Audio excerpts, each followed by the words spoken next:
Exode chapitre 39.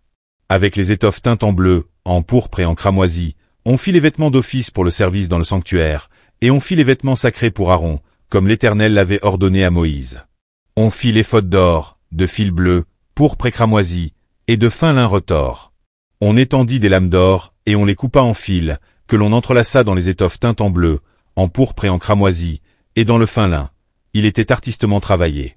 On y fit des épaulettes qui le joignaient, et c'est ainsi qu'il était joint par ses deux extrémités.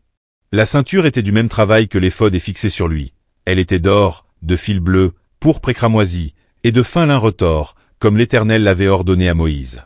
On entoura de montures d'or des pierres d'onyx, sur lesquelles on grava les noms des fils d'Israël, comme on grave les cachets.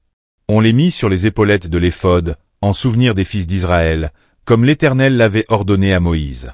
On fit le pectoral, artistement travaillé, du même travail que l'éphod, d'or, de fil bleu, pourpre et cramoisi, et de fin lin retors. Il était carré. On fit le pectoral double. Sa longueur était d'un empan, et sa largeur d'un empan. Il était double. On le garnit de 4 rangées de pierres. Première rangée, une sardoine, une topaze, une émeraude. Seconde rangée, une escarboucle, un saphir, un diamant. Troisième rangée, une opale, une agate, une améthyste. Quatrième rangée, une chrysolite, un onyx, un jaspe. Ces pierres étaient enchâssées dans leur monture d'or. Il y en avait 12, d'après les noms des fils d'Israël. Elles étaient gravées comme des cachets, chacune avec le nom de l'une des 12 tribus. On fit sur le pectoral des chaînettes d'or pur, tressées en forme de cordon. On fit 2 montures d'or et 2 anneaux d'or, et on mit les 2 anneaux aux 2 extrémités du pectoral. On passa les 2 cordons d'or dans les 2 anneaux aux 2 extrémités du pectoral. On arrêta par devant les bouts des 2 cordons aux 2 montures placées sur les épaulettes de l'éphod. On fit encore 2 anneaux d'or, que l'on mit aux 2 extrémités du pectoral, sur le bord intérieur appliqué contre l'éphod. On fit 2 autres anneaux d'or, que l'on mit au bas des 2 épaulettes de l'éphod, sur le devant, près de la jointure, au-dessus de la ceinture de l'éphod. On attacha le pectoral par ces anneaux aux anneaux de l'éphod avec un cordon bleu, afin que le pectoral fût au-dessus de la ceinture de l'éphod et qu'il ne pût pas se séparer de l'éphod, comme l'Éternel l'avait ordonné à Moïse. On fit la robe de l'éphod, tissée entièrement d'étoffe bleue. Il y avait, au milieu de la robe, une ouverture comme l'ouverture d'une cotte de maille, et cette ouverture était bordée tout autour, afin que la robe ne se déchirât pas. On mit sur la bordure de la robe des grenades de couleur bleue, pourpre et cramoisi, en fil retors. On fit des clochettes d'or pur, et on mit les clochettes entre les grenades, sur tout le tour de la bordure de la robe, entre les grenades. Une clochette et une grenade, une clochette et une grenade, sur tout le tour de la bordure de la robe, pour le service, comme l'Éternel l'avait ordonné à Moïse.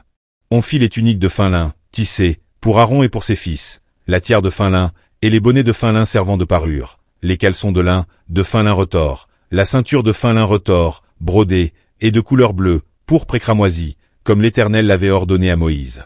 On fit d'or pur la lame, diadème sacré, et l'on y écrivit, comme on grave un cachet, sainteté à l'Éternel. On l'attacha avec un cordon bleu à la tiare, en haut, comme l'Éternel l'avait ordonné à Moïse. Ainsi furent achevés tous les ouvrages du tabernacle, de la tente d'assignation. Les enfants d'Israël firent tout ce que l'Éternel avait ordonné à Moïse. Ils firent ainsi.